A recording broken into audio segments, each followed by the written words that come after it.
नमस्कार, मैं हूं मनोज सैनी और हमारी खास पेशकश बहस गरम है में आपका स्वागत है। और आज जिस मुद्दे पर बहस गरम हो रही है या होने वाली है वो है दिल्ली अब दूर नहीं है। जी हां, मध्य प्रदेश में 2023 चुनाव के लिए सियासी सरगर्मी जोरों पर है तो 24 की आंच भी तेज हो गई, जिसके लिए बीजेपी की नज़र युवाओं पर है, लेकिन कांग्रेस का इसको लेकर अलग ही नजरिया है। आज इसी पर चर्चा करेंगे, लेकिन उससे पहले जरा देखिएगा इस खास रिपोर्ट को। 2023 चुनाव को लेकर बीजेपी का केंद्रीय नेतृत्व लगातार मध्य प्रदेश के दौरे कर रहा है। केंद्रीय गृह मंत्री अमित शाह और राष्ट्रीय अध्यक्ष जेपी नड्डा के दौरे के बाद अब प्रधानमंत्री नरेंद्र मोदी मध्य प्रदेश आ रहे हैं। लेकिन मोदी के आने से पहले भोपाल में लगे इस फौजी मेले में पहुंचने वाले युवाओं को भी देखकर समझ लीजिए कि इस बार मध्य प्रदेश से ही 2024 का रास्ता तय होगा। इतना ही नहीं, 1 अप्रैल को पीएम मोदी डिफेंस मीट में शामिल होंगे और वंदे भारत की सौगात भी देंगे, जिसकी तैयारी में बीजेपी जोरों शोरों से जुटी हुई है।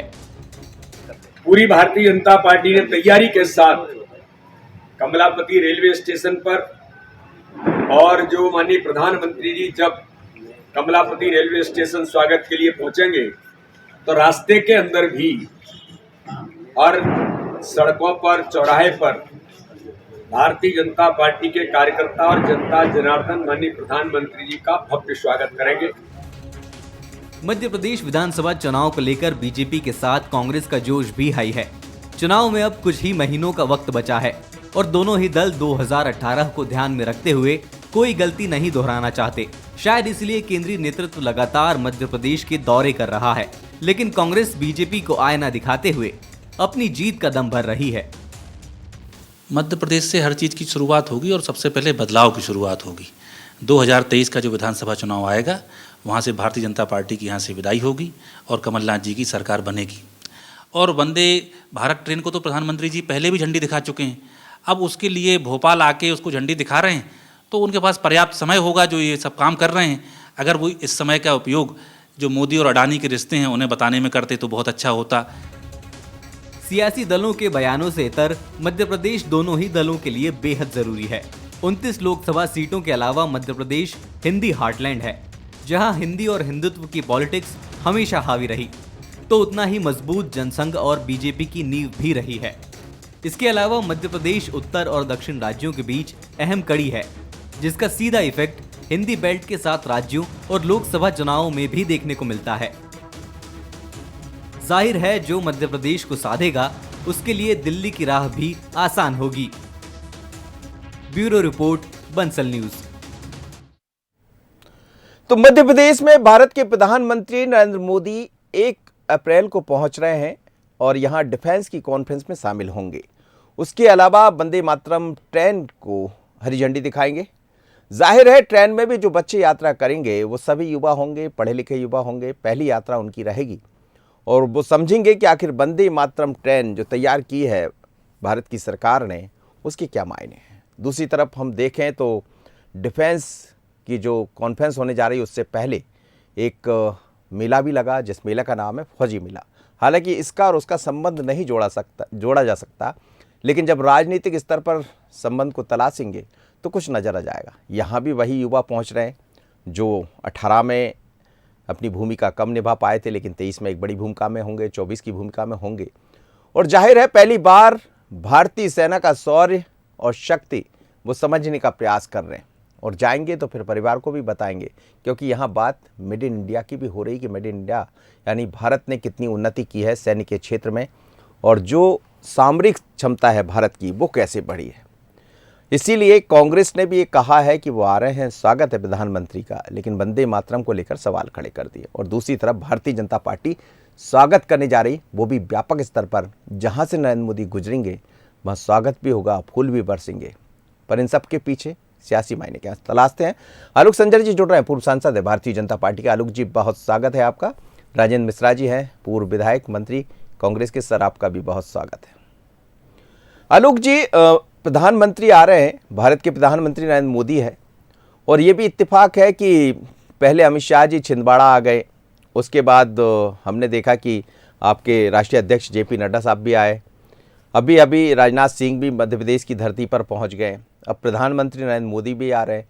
वंदे मातरम ट्रेन को हरी झंडी दिखाएंगे, जैसा वी.डी. शर्मा मुख्यमंत्री जी बता रहे हैं। आज लगातार उनके भी दौरे चल रहे हैं। तो इन सबके पीछे क्या देखें, क्या 23 से पहले ये सब होगा और 24 का रास्ता यहाँ से तय हो जाएगा? सबसे पहले तो मैं आज बहुत बड़ा पर्व है, आपके चैनल के माध्यम से पूरे प्रदेशवासी और देशवासियों को रामनवमी पर्व की हार्दिक शुभकामनाएं देता हूं। और वैसे भी हम सब राम को मानने वाले हैं, यहाँ सारा जगत राम से मोहित है। और चाहे कोई भी दौरा हो, मेरे को लगता है कि हुई है वही जो राम रुच राखा। और राम को मानने वाले जो लोग हैं, राम उनको आशीर्वाद देते हैं। और निश्चित रूप से चुनाव सामने आ रहा है, चाहे वो वर्ष 2023 का चुनाव हो या वर्ष 2024 का चुनाव हो। भारतीय जनता पार्टी अपनी विचारधारा के साथ जो हमारे विकास का मुद्दा है उसको लेकर कदम ताल कर रही है। और यदि मध्य प्रदेश में हमारे सौभाग्य है कि आदरणीय नरेंद्र मोदी जी कोई सौगात देने आ रहे हैं, तो हमारा फ़र्ज बनता है हम उनका स्वागत करें। तो पूरे मध्य प्रदेश के सभी जनमानस प्रधानमंत्री का स्वागत करने के लिए आतुर हैं। और निश्चित रूप से एक फौजी मेला भी लग रहा है। तो फौजी मेला जो है, फौजी अनुशासन का परिचायक है। तो अनुशासन के साथ हम अपने प्रधानमंत्री जी का स्वागत भी करेंगे। और भविष्य में भारतीय जनता पार्टी के कार्यकर्ता जो जैसे हनुमान जी राममय हैं, ऐसे कार्यकर्ता कमलमय हैं। तो कमल के लिए, उसको जिताने के लिए अपना सर्वस्व लगाएंगे। संगठन जैसा निर्देश देगा उस निर्देश का पालन करेंगे और पूरे अनुशासन के साथ चुनाव लड़ेंगे। लेकिन वो कुछ कह रहे थे, पीयूष बबेले कह रहे थे कि वंदे मातरम को पहले भी वो दिखा चुके हैं हरी झंडी पे डबल सीट। देखिए, जब प्रधानमंत्री का दौरा होता है तो कांग्रेस के लोगों को दौरे तो पड़ते ही हैं। तो हम उसमें क्या कह सकते हैं, उनको जो कहना वो कहें। हमें तो हमारा लक्ष्य दिख रहा है। जैसे राम के भाई लक्ष्मण हैं, लक्ष्य आगे और मन पीछे है। तो भारतीय जनता पार्टी के सभी कार्यकर्ताओं का लक्ष्य आगे है, मन पीछे है, और कांग्रेसियों का मन आगे और लक्ष्य पीछे है। तो उसमें मुझे कुछ नहीं कहना है। राजेंद्र मिश्रा जी, यही फर्क है कांग्रेस और बीजेपी में, जो आलोक संजर कह रहे हैं मुझे कुछ नहीं कहना, लेकिन लक्ष्मण का नाम लेकर सब कुछ कह दिया उन्होंने। सुन रहा हूं आलोक जी को, उनका स्वभाव है, उनके पार्टी का स्वभाव है। आज ही बात कहते हैं, एक चौपाई उन्होंने सुनाया और उसकी चौपाई का आगे का जो भाग है उसको उन्होंने कहा, ये तो कहा कि हुई है सो जो राम रच राखा, लेकिन आगे वाला जो वाक्य है कि को कर तर्क बढ़ावे शाखा। इनके स्वभाव में है, जो सच बात है, जो ठीक बात है, वो भर जिक्र छोड़ करके न इनको पार्लियामेंट में फुर्सत है, न विधानसभा में फुर्सत है, वो भर बातचीत नहीं करेंगे, न उसका जवाब देंगे। कुतर्क करके जो परिस्थितियां देश में और प्रदेश में निर्मित हैं आलोक भाई, जवाब जनता उसका मांग रही है। ये जो आप कर रहे हैं, ठीक है, कोई देश का प्रधानमंत्री है और क्या करेगा, राज्य का कोई मुख्यमंत्री है, तो इस तरीके का काम, अस्पताल भवन बनवाना, स्कूल का लोकार्पण करना, ट्रेन का सौगात देना, ये तो मुझे लगता है कि आप ठीक ठीक कह रहे हैं और ये होना भी चाहिए, इसमें किसी को कोई आपत्ति नहीं है। लेकिन जो मुख्य विषय पर जो चीजें हैं उससे ध्यान को इतर करना और मुख्य बिंदुओं पर बातचीत नहीं करना, ये एक संकट का विषय है। और प्रदेश की जनता अब आपको इन 20 वर्षों में समझने और जानने लगी है। अवसर आने दीजिए, बहुत जल्दी वो अवसर आने वाला है। अपने आप दूध का दूध और पानी का पानी होगा। जिस तरीके से पूरे राज्य में और प्रदेश में वातावरण बनाया जा रहा है, उसका परिणाम हमको और आपको देखना पड़ेगा। आप चाहे युवा मेला कर लें, चाहे मिलिट्री का कोई सौगात आप दे दें, जो भी आपके मन में आए और आपके दल के मन में आए वो आप करते रहें।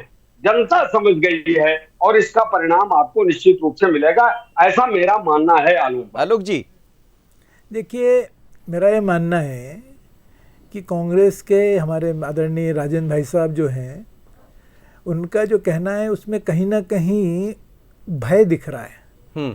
और हमारा तो ये कहना है कि करत करत अभ्यास के जड़मती होत सुजान। हम अभ्यास कर रहे हैं, रसरी आवत जाते सिर पर पड़त निशान। हम यदि काम कर रहे हैं तो जनमानस के हृदय में अपना छाप छोड़ने का काम कर रहे हैं। आज हम विदेश में जाके गाली तो नहीं बकते, देश के बारे में प्रश्न तो खड़ा नहीं करते ना। हम जब भी प्रयास करते हैं, चाहे कोई भी हो, हम चाहे विपक्ष हो या पक्ष हो, सबके हितार्थ बात करते हैं। लेकिन अब कोई अपना हित चाहे ही ना, तो उसके लिए कोई कुछ नहीं कर सकते। भगवान कृष्ण ने भी देखा ना, तो 100 बार उन्होंने अवसर दिया था गलती करने का, लेकिन अंतोगत्वा फिर सजा भुगतने पड़ी। तो ऐसी स्थिति क्यों निर्मित करना? हम अपनी विचारधारा को लेकर काम कर रहे हैं, अपनी विचारधारा को लेकर काम कर रहे हैं। लेकिन मैं एक बात की तारीफ जरूर करता हूँ आदरणीय नरेंद्र मोदी जी की, भारतीय जनता पार्टी के कार्यकर्ता होने के नाते भी और एक सामान्य व्यक्ति होने के नाते भी, कि कभी उन्होंने ये नहीं करा कि भारतीय जनता पार्टी ने कि किसी के नाम से, कि इंदिरा गांधी, राजीव गांधी, एक परिवार के नाम से कोई योजनाओं को उन्होंने मूर्त रूप दिया हो। अब तो ये प्रधानमंत्री सड़क योजना, अटल जी ने कितनी सुंदर बात करी थी। ग्रामीण सड़क योजना, उन्होंने ये नहीं कहा कि अटल बिहारी योजना। तो ये विकास कार्य कर रहे हैं, तो उसमें नामों का कोई औचित्य नहीं है। देश का पैसा है, देश के लोगों के हितार्थ है, और जनमानस की सेवा करने के लिए यदि कोई काम कर रहे हैं तो मुझे लगता है कि इसमें कोई प्रश्न खड़ा ही नहीं होता, बल्कि मुक्त कंठ से प्रशंसा करेंगे तो जनता तारीफ करेगी कि हाँ, आप लोग भी विकास कार्यों की तारीफ कर रहे हो। लेकिन उससे हम जेलस होंगे। तो जब कहते हैं ना, हनुमान जी की पूंछ बड़ी थी लंका में, तो जो लोग पूंछ से जल रहे थे उनकी लंका जल गई। आज मोदी जी की पूरी दुनिया में पूंछ बढ़ रही है, तो जो जलने वाले उनकी लंका जल जाएगी। उसमें मुझे कुछ नहीं कहना है, लेकिन इतना जरूर कहना है मुझको कि यदि देश का प्रधानमंत्री अच्छे काम कर रहा है, तो अटल बिहारी वाजपेयी ने इंदिरा गांधी की भी तारीफ करी थी। तो हम तारीफ ना करते हुए यदि उसमें दोषारोपण करेंगे तो जनता तो समझ रही है कि ये क्यों कर रहे हैं। इसीलिए आपने वंदे भारत नाम दिया है, वंदे भारत। निश्चित रूप से भारत जहां जाएगा वंदे ही होगा वो, और इसलिए वंदे मातरम भी कहते हैं हम लोग, और इसलिए वंदे भारत, भारत माँ हमारी है। और हमारा सौभाग्य है कि राम शब्द जो है, आज चूंकि रामनवमी का दिन है इसलिए मैं कहता जरूर हूँ, और छोटा सा लिखा भी मैंने यही था कि राम शब्द की हम संधि करें तो रा से राष्ट्र और माँ से मंगल है। जो राष्ट्र का मंगल करेगा वही तो राम का भक्त होगा, वही अनुयायी होगा। लेकिन जो राम को काल्पनिक बोलेगा तो वो तो स्वाभाविक रूप से उसको तो अच्छा बात लगेगी नहीं है बात ही। तो राम को काल्पनिक भी इस देश में कहा गया कुछ लोगों के द्वारा, लेकिन जो राम के भक्त हैं वो राम को, राष्ट्र को मानते हैं और राष्ट्र के मंगल को करने के लिए आतुर रहते हैं। तो मुझे लगता है कि हम तो अपनी राह चल रहे हैं, बाकी कौन कहाँ चल रहा है उसके कोई लेना देना नहीं। जी जी, राजेंद्र मिश्रा जी बोलिए, क्या बोल रहे हैं? नहीं, मैं ये कह रहा हूँ, आलोक जी की व्याख्या सुन रहा हूँ, अपने आप ही कृष्ण बन जाते हैं, अपने आप ही एक तरीके से इसका मोक्ष उसको प्रदान करने लगते हैं। पूरी चर्चा को धार्मिक पर ले जाकर के उसका आदि अंत ढूंढना चाहते हैं। अरे भाई, कौन क्या कह रहा है, क्या नहीं कह रहा, पार्लियामेंट से बड़ी तो कोई चीज नहीं है आलोक भाई, और आप तो रह चुके हैं उसमें। तो इस नाते मैं बार बार इस बात को कह रहा हूँ, आपको तकलीफ इस बात पर हो जाती है कि जो आपसे एसोसिएट लोग हैं उनका नाम वहां क्यों ले लिया गया। तो भाई, कोई चीज जब आप कही जाएगी, प्रामाणिकता अगर उसमें है तो उसको सुन लीजिए, नहीं है प्रामाणिकता तो उसका क्लेरिफिकेशन कर दीजिए। इस प्रदेश की जनता, इस देश की जनता जानना चाहती है कि अडानी से आपके संबंधों का क्या रिश्ता है। तो कोई प्रश्न ही ना उठाए, पार्लियामेंट में ना उठाए, हाउस में। आपके मध्य प्रदेश विधानसभा की स्थिति यह है कि पूरे टाइम अगर 5 दिन की हाउस होती है तो 1 दिन में यह एडजॉर्न हो जाता है। तो ना पार्लियामेंट चले, ना विधानसभा चले, ना जनता के मुद्दे की कोई बात और चर्चा है, तो फिर आखिर आप चाहते क्या है? राजेंद्र मिश्रा जी, इस तरीके की बातें राजेंद्र मिश्रा जी, लेकिन ये भी समझना पड़ेगा कि 23-24 तो है सामने, इसमें कोई शक नहीं है। और जो बैठ के दिल्ली में हुआ करती थी, जैसे डिफेंस की जो बैठक हो रही, कॉन्फ्रेंस हो रही है, वह भोपाल में होगी। हालांकि G20 के अंतर्गत भी है। सरकार ये चाहती है कि गांव, शहर, छोटा शहर भी समझे, या बड़े महानगर अन्य जो दिल्ली के अलावा वो भी समझे कि डिफेंस कहाँ है। डिफेंस की बातें होंगी, जाहिर सी बात है बाहर भी आएंगी कुछ बातें कि सरकार कहाँ पहुंची है, डिफेंस को लेकर क्या बदलाव हुए हैं। और यदि फौजी मेला में भी वही सब दिखाई दे रहा है तो ये चीज़ें बाहर आएंगी, और बाहर आएंगी तो फिर सरकार की बात भी होगी जो आपको चुनौती पैदा करेगी। मुझे कोई चुनौती नहीं है। चुनौती देखिए 23-24 का जिसका आप जिक्र कर रहे हैं और आलोक जी भी बातचीत कर रहे हैं, चुनौती कोई इसलिए नहीं है कि लगातार शासन सत्ता करते इनको 20 साल से इस राज्य की जनता देख चुकी है। और जहां तक आप, अरे भाई, ये कौन सी बड़ी भारी नई बात हो गई। पंडित द्वारका प्रसाद मिश्र के जमाने में कैबिनेट की मीटिंग हुआ करती थी पचमढ़ी में। कोई अपना वहां से दिल्ली से मुरिया बिस्तर बांध करके भोपाल में आकर के बैठ के कोई बातचीत करेगा। सवाल है कि जनता के हित की कितनी बातचीत की जाती है और समय रहते की जाती है। आज चुनाव के जब 7 महीने 8 महीने बच गए हैं, तो इन 7-8 महीनों में आप कोई भी बातचीत कर ले, कौन किसको सुनने के लिए तैयार है? गांव में जब ये लोग जाते हैं, अभी इनकी विकास यात्रा निकली है, आप भी यहीं के रहने वाले हैं, हम सब लोग जानते हैं, विकास यात्राओं में इनका राज्यों जब गांव में घुसे हैं तो क्या क्या दुर्दशा इनकी हुई है। पंचायत के सेक्रेटरी, पुलिस वाला, इनके उनको पकड़ करके किसी तरीके से इन्होंने भीड़ भाड़ इकट्ठा किया, कोई सुनने को तैयार नहीं था। तो उससे विषय करने के लिए आलोक जी कुछ कह रहे हैं, ये सारी चीजें बन रही है। आलोक जी वस्तुतः जिसकी जैसी दृष्टि है उसकी वैसी सृष्टि है।